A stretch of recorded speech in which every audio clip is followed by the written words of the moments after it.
खबरों के अंदर की पूरी खबर, हर खबर की सटीक पड़ताल, आपका भरोसा हमारी जिम्मेदारी।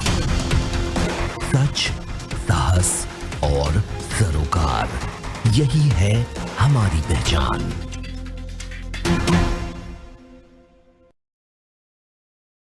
नमस्कार, स्वागत है आपका। आप देख रहे हैं प्राइम टीवी। वक्त हो चला है इंटरनेशनल बुलेटिन का। चलिए करते हैं शुरुआत कुछ अंतर्राष्ट्रीय खबरों के साथ।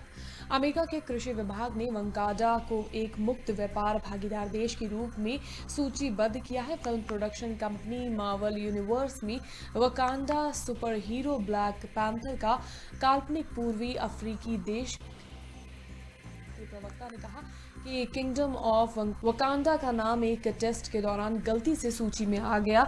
इसके बाद काल्पनिक देश को सूची से हटाया गया है। सोशल मीडिया पर इसके लेकर मजाक भी बने।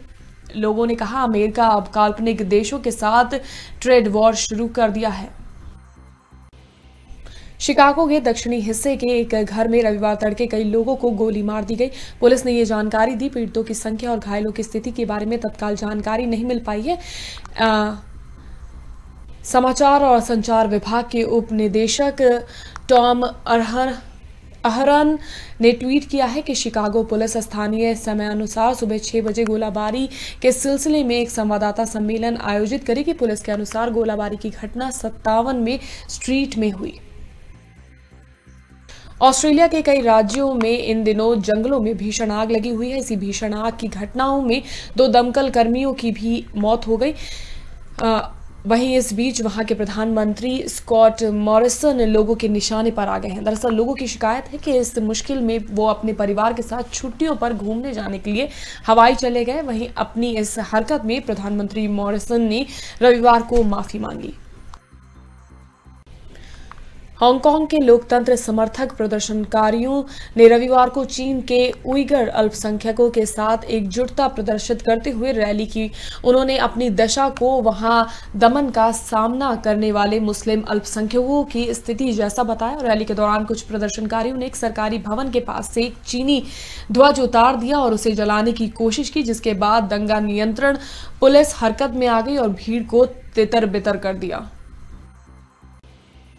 देश ही नहीं विदेशी धरती पर भी नागरिकता कानून का लगातार विरोध हो रहा है। कनाडा के टोरंटो शहर में भी सीएए के खिलाफ लोगों ने अपनी आवाज उठाई। 20 दिसंबर को वहां रह रहे कई भारतीय महावाणिज्य दूतावास के बाहर तख्ती लिए इस नए कानून के खिलाफ प्रदर्शन करते नजर आए। विरोध प्रदर्शन की जो तस्वीरें सामने आई हैं उसमें भारतीयों को ना बांटने की अपील की गई है। एक तख्ती में छात्रों पर हुए लाठीचार्ज की भी निंदा की गई थी। होंडुरास की एक जेल में रविवार को कैदियों के बीच झड़प में 18 कैदियों की मौत हो गई। इसी तरह की एक घटना 2 दिन पहले भी देखने को मिली थी, जहां एक अन्य जेल में कैदियों के बीच हिंसक झड़प हुई थी और 18 कैदियों की जान चली गई। इस झड़प में 16 अन्य कैदी गंभीर रूप से घायल भी हुए थे। संयुक्त राष्ट्रीय सुरक्षा बल फुसीना के प्रवक्ता ने 18 मृतकों और 2 घायलों के नामों की सूची जारी की है। इसमें बताया गया है कि तेगुसिगलप्पा के उत्तर में स्थित अल-पोर्वेनिर जेल में हुई झड़प में बंदूक और चाकू छुरियों का इस्तेमाल हुआ। आतंकी गतिविधियों को मिलने वाले धन की निगरानी करने वाली संस्था FATF ने प्रतिबंधित संगठनों से जुड़े मदरसों के खिलाफ कार्रवाई पर पाकिस्तान से स्पष्टीकरण और आंकड़े मांगे हैं। उल्लेखनीय है कि पाकिस्तान ने पेरिस स्थित निगरानी संस्था FATF को एक रिपोर्ट सौंपकर आतंकवाद और धन शोधन पर रोक लगाने के लिए सरकार द्वारा उठाए गए कदमों की जानकारी दी है। FATF ने पाकिस्तान को फरवरी 2020 तक ग्रे सूची में रखा है।